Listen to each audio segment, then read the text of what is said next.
அனைவருக்கும் வணக்கம். இந்த வீராயி மக்கள் அப்படிங்கிற அந்த டைட்டிலே வந்து ஒரு அழகான ஒரு கதையை சொல்லிருச்சு. ஏன்னா நம்ம ஊர் பக்கத்துலாம் பார்த்தீங்கன்னா, நம்ம பேர் யாருக்கு தெரியுதோ இல்லையோ, அம்மா பேர் எல்லாத்துக்கும் தெரிஞ்சிருக்கும்.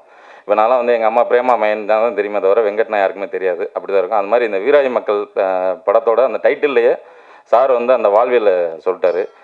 ரொம்ப ட்ரெய்லர் பார்க்கும்போதே தெரிஞ்சு இந்த படத்தில் வந்து எந்த அளவுக்கு ஒரு உணர்வுபூர்வமான நிறைய காட்சிகள் இருக்கிறதுங்கிறது தெரிஞ்சு. ஏன்னா இந்த உறவுகள் வந்து இன்றைக்கி எல்லாருமே தூரமாகி எல்லாருமே தனி கொடுத்தனமாக இருந்த போயிட்டு அந்த காலத்தில் வந்து இந்த மாதிரியான ஒரு படங்கள் வந்து ரொம்ப அவசியம்னு நினைக்கிறேன். அப்புறம் இந்த படத்தை தயாரிக்கிறதுக்கு அவர் ஹீரோ சார் அவரே இப்போ ப்ரொடியூஸ் பண்ணி அவரே நடிச்சிருக்காரு. அவருக்கு முதல்ல வாழ்த்துக்கள். ஏன்னா இன்றைக்கி வந்து படம் எடுக்கிறத விட அதை கொண்டு வரது பெரிய போராட்டமாக இருக்குது. அதை விட பெரிய போராட்டம் நம்ம ஒரு ஹீரோட்ட போகிறது.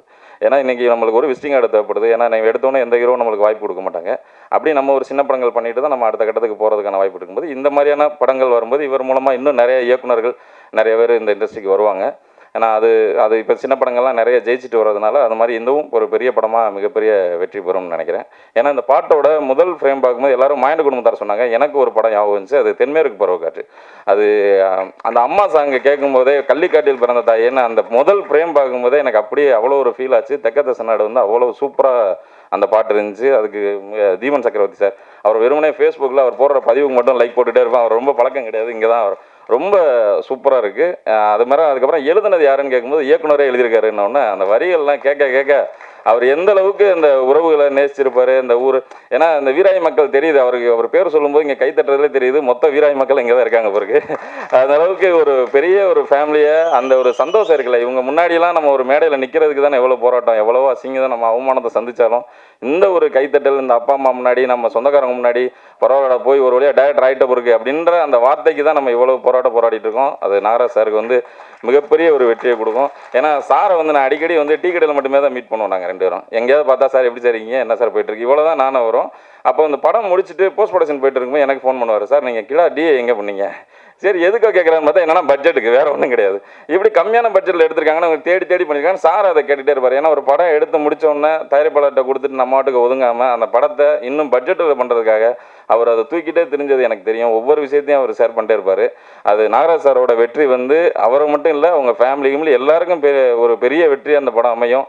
ஏன்னா அவரோட பல வருஷ போராட்டம் எனக்கும் தெரியும். ஏன்னா அவரை நம்ம பார்க்கும்போதெல்லாம் ஒவ்வொரு தடையும் அந்த எனர்ஜியாக இருப்பார். ஆனால் என்ன தான் இருந்தாலும் அதை வெளியில் காமிச்சிக்கிற மாட்டார்.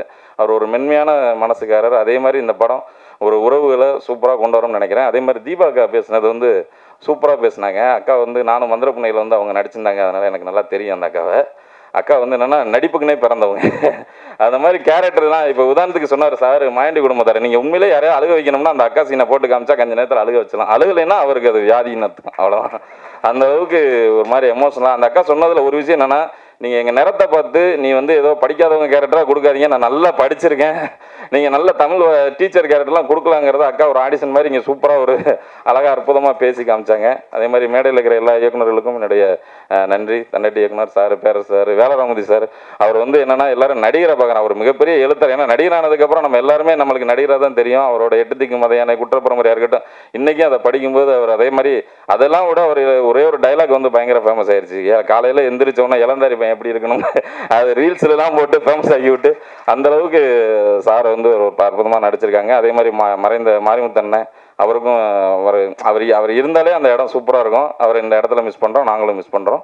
இந்த படம் வந்து ஒரு மிகப்பெரிய வெற்றி பெறணும். அப்புறம் கேமராமேன் சீனி சார் அவர், அப்புறம் எடிட்டர் பாடலாசிரியர் மதுரகவி அவர். அப்புறம் இந்த பாட்டை பாடினவங்க வந்து 2 பாட்டுமே ஒரே சிங்கர்னு சொன்னாங்க. சூப்பராக பாடியிருக்காங்க. ரொம்ப அற்புதமாக இருந்துச்சு. கேட்டவனையே எல்லாருக்கும் வாழ்த்துக்கள். இந்த படம் மிகப்பெரிய வெற்றி பெறணும். ஹீரோ வந்து இன்னும் நிறைய படங்கள் நிறைய இயக்குநர்களுக்கு வாய்ப்பு கொடுக்கணும். நன்றி சார்.